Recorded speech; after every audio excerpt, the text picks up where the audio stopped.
Hey, happy Wednesday, everyone. It's Meredith. I'm here with our message for the 7th of September, 2022. We will be using a Rider-Waite deck for our message today. The sun's in Virgo. Venus is in Virgo. The moon is in Aquarius. We are coming up on Mercury retrograde on the 9th. Full moon in Pisces on the 10th. Yeah, we got a lot going on. It's excellent. So how was your Tuesday? It was a very interesting Tuesday for me. As you know, we heard some tidbits from the guides yesterday, my guides, channeled into the message. My guides were so very chatty. They still are. So we'll probably be hearing from them in today's message in some way. Actually, we hear from them in every message in some way. They just seem to have a lot to say right now. In particular, I'd like to share this. I had an exceptionally dynamic conversation with one of my nearest and dearest people yesterday, and the guides brought through a message that is worthy of putting here on the channel. And they were talking about, as always, how simple, or rather how profound the simple is. And they got on to the topic of our waves of emotion, how they roll through, how we navigate those waves, and how inclined humanity is to perceive an extended wave of emotion as a signal that something is wrong. And they really wanted to shine a light on the consideration of how the upwelling of emotion, and we all know it, you know, when we look at our children and our hearts whelm and we feel that wonderful, loving goodness.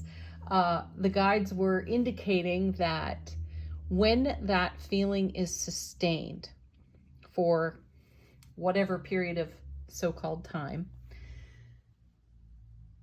there is such a tendency to perceive that something is wrong. And really what's happening is the birth of some sort of birth process aspect of a dream is fulfilling and coming true.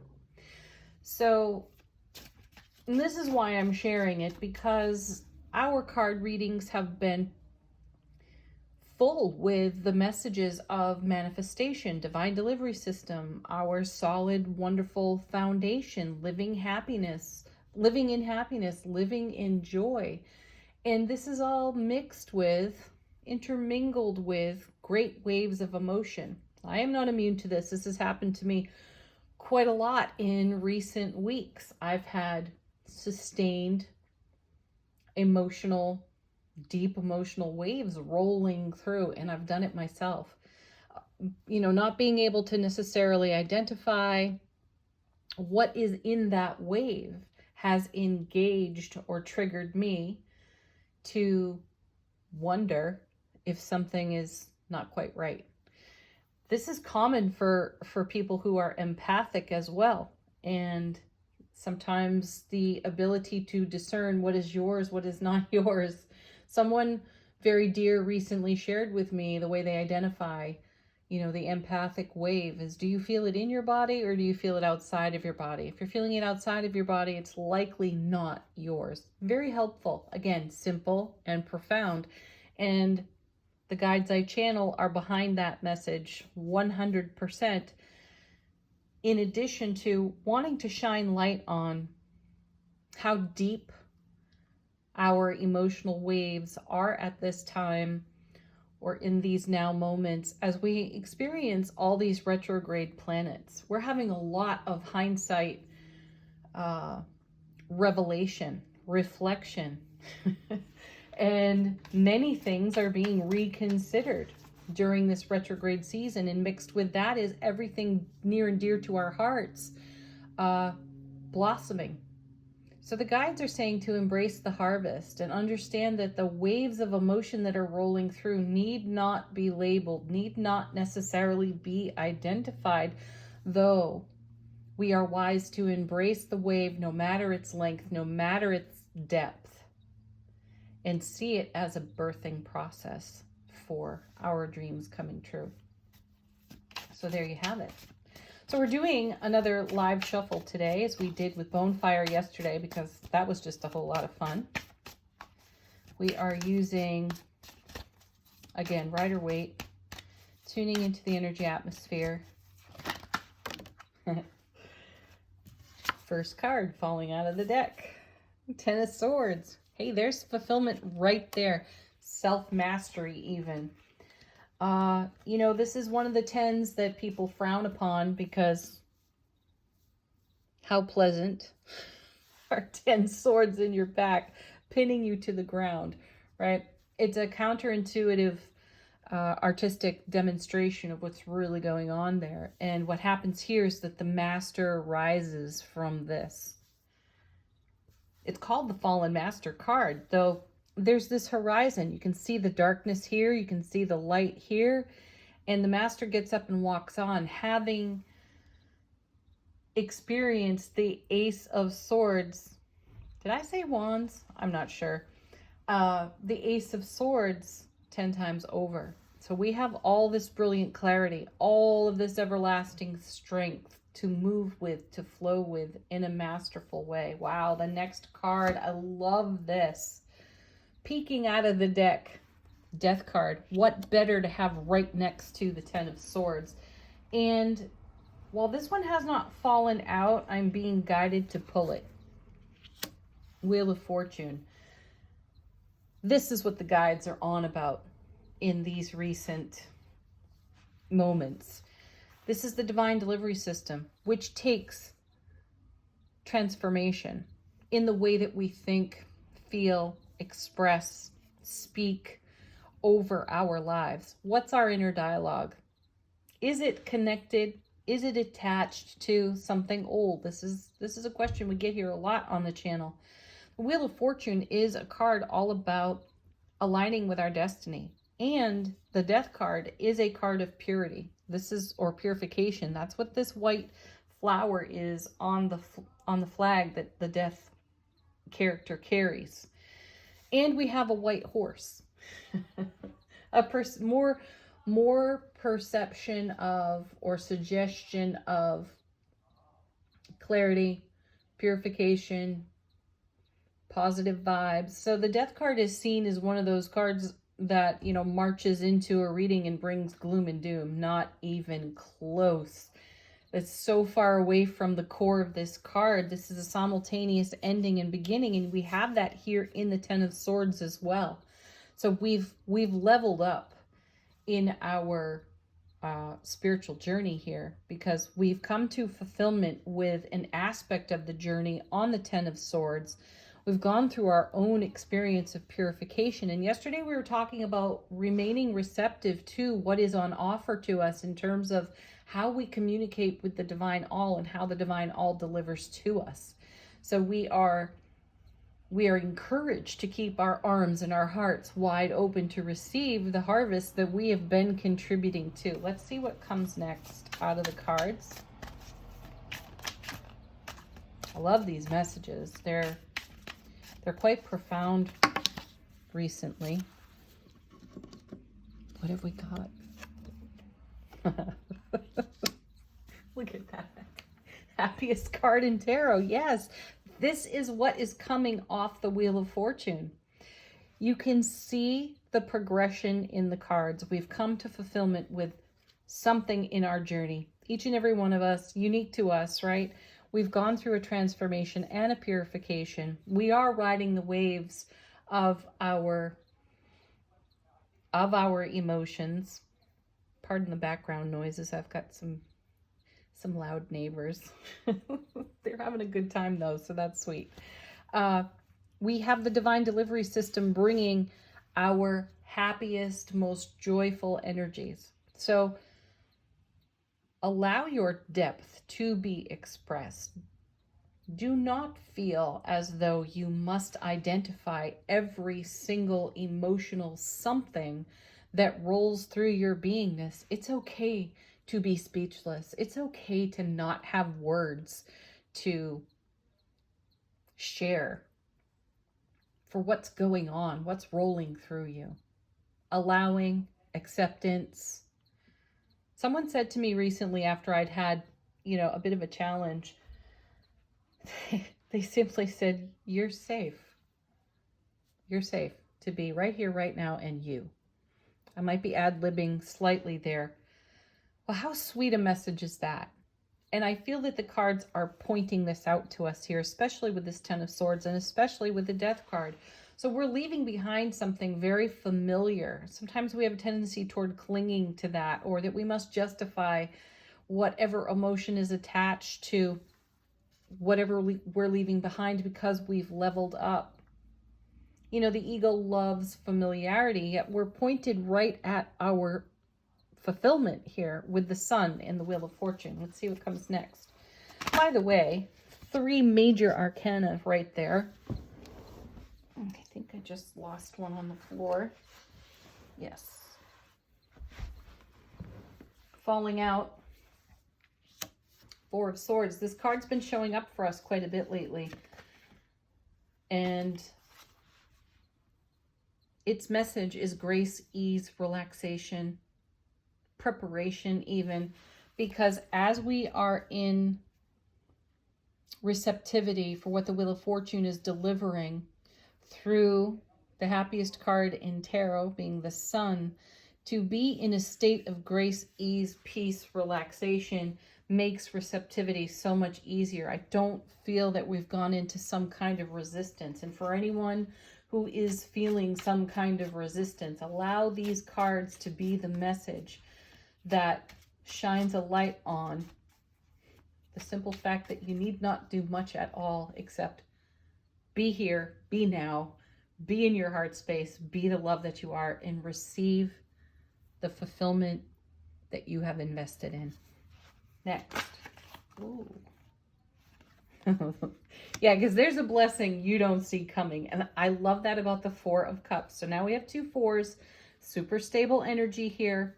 And the 4 of Cups, as you know, traditional tarot says that this is a card of apathy, that the one who pouts under the tree is looking at the 3 cups and thinking, oh yeah, that party's over, so now what? That's not it at all. It's more, for me, as I look at this card, all about counting one's blessings. It's having the hindsight. It's having the reflection of great times that you have experienced. And because you are counting your blessings, the universe is going to surprise and delight you with yet another Ace of Cups. And in that cup is the Sun. In that cup is the Wheel of Fortune. Let's see how we are being supported by the universe off the bottom of the deck. Holy cow. Yet another major arcana. Here comes the Magician. We're bringing heaven to earth. And that's the kind of transformation that's taking place over here on the Ten of Swords with the Death card. I can't emphasize enough that we, that we have upgraded our life experience, the quality experience that we have dreamed for, manifested for, prayed for, is here, is now. And there is a bit of a purification, transformation process happening as energies that do not harmonize with where we are in this now moment ease off of our foundation. Some of us might want to cling to that. Some of us might want to pout under the tree over that. Yet the cards encourage us into relaxation. Go there. Yeah, because here's more divine delivery system. Here's the Knight of Cups carrying the Ace of Cups. Here's the divine and cosmic hand over here on the 4 of Cups. There is something magical that will feel miraculous to us, even though we've held it in heart space, nurtured it, and prayed for it to come to life in this dimension. We'll still be surprised and delighted as it arrives. And this is also a message, and this is one that came out yesterday in speaking with a dear friend of mine. We are closer than we know, closer than ever. And also my guides are speaking up in this moment and saying, have some compassion and understanding that this is happening for the nearest and dearest people in your world as well. So if you're going through an emergence on the 10 of Swords over here, and you're feeling those 10 swords in your back, so are the people around you. Everyone is rising up out of these 10 swords, becoming more masterful with their self relationship. And that's going to create a gorgeous ripple effect that is the upgrade that's being spoken about here in the Sun, in the Wheel of Fortune, in the Four of Cups. So dial it back a bit if you have to, energetically speaking. Come into the grace, ease, relaxation of the Four of Swords so you can prepare for what you are about to receive. Ace of Cups 2 times over here. And then we have another major arcana. Here comes the Fool, because this is a fresh leg of the journey. And we are embracing it joyfully. The universe is in support of how we embrace the realization of our version of heaven on earth in the now. And then we have, goodness, look at this, all on the bottom of the deck here, more major arcana. Here comes the Hierophant. Excellent. It's how energy gets woven together. Yet again, this is considered a marriage card in tarot. And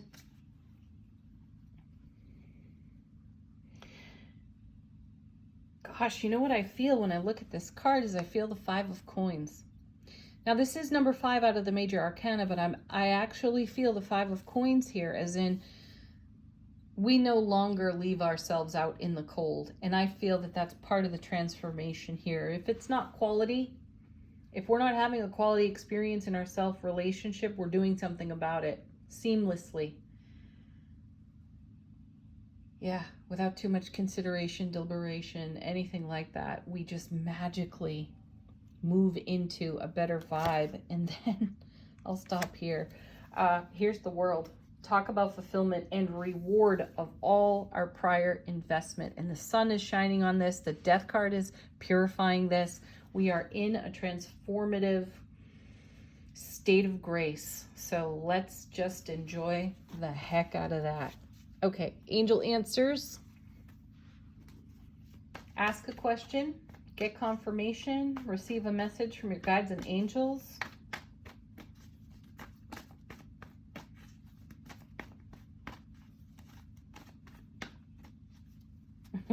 Here it is again. This one's been showing up for us with some regularity. Perfect timing, divine alignment is what I feel there, and divine allowing. I'm also being guided to say all parts welcome. All aspects of you are welcome. You need not label it. You need not name whatever's rising. Just ride the wave. All parts truly are welcome, because all parts contribute to the whole. And the whole is the fulfillment here that we're seeing on the world.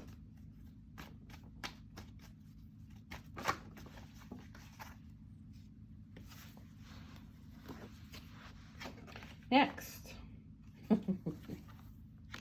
I love that this continues to happen as well. You know, we've got a pause here on the Four of Swords. We have a bit of a pause on the Four of Cups. And then we have the angel answer card, be assertive. And I say, heck yeah, be assertive. Be assertive with whatever BS you're triggered over. Embrace that compassionately. Bring unconditional loving kindness to whatever BS shows up in front of you, from others, most especially with the BS you dish out to yourself. Be assertive with that. Assertively love you. Next. Communicate clearly. One of my absolute favorite cards in this entire deck. This is a card that encourages us to be a great listener to our inner dialogue, to be a great listener to those who are right in front of us, sharing from their heart space. Ask questions, get clarification, and hold the space to truly listen to what is being shared. Love that part of this card. Ooh, 2 on the floor. First of which is Big Happy Changes. Where did the other one go? Okay. we have get more information. That for me is a card about receiving more information in this lineup. So big happy changes. We're seeing it. We're seeing it in the Sun, the Death card, the Hierophant, the Ten of Swords, the Magician, the Wheel of Fortune. It's all here. And it's our happiness that is the momentum, that is the wave that's rolling through and creating our heaven on earth. And then get more information means stay tuned. Stay tuned to your intuitive wisdom, knowledge, the incoming.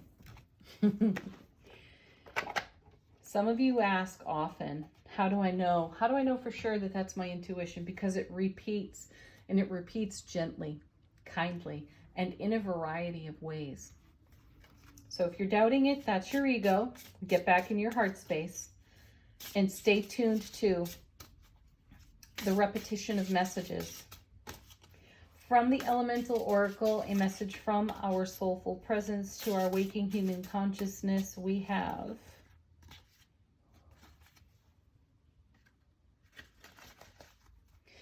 just a moment. Cards are a little too big for my hands. Oh my goodness. Okay. We have North. Expansion, yeah.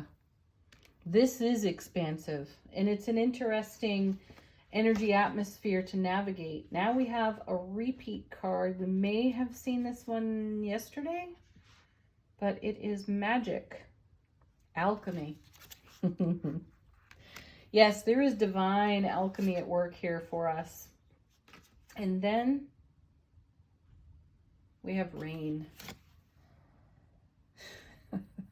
I think the sun is out right now for the first time in 3 days. We've had lots of rain. However, rain, this is about fertility. This is about greater abundance, which is another message that's been on repeat for us recently. So embrace the abundance. Allow yourself to receive the abundance that's on offer to you presently. I feel like we've got one more here. Yes, and here's another repeat. Speed. This is a swift momentum in the atmosphere. And again, it may look like nothing's happening, yet behind the scenes, a whole lot is going on. So if we can be in grace, ease, relaxation, allowing and acceptance, non-judgment, presence, and be here now, being the love that we, the love that we are. That's how we can be our most assertive, right? Okay, everyone, have a beautiful Wednesday. Enjoy the peak of the week. Leave some comments. Let us know what's going on. Have a happy day. Namaste.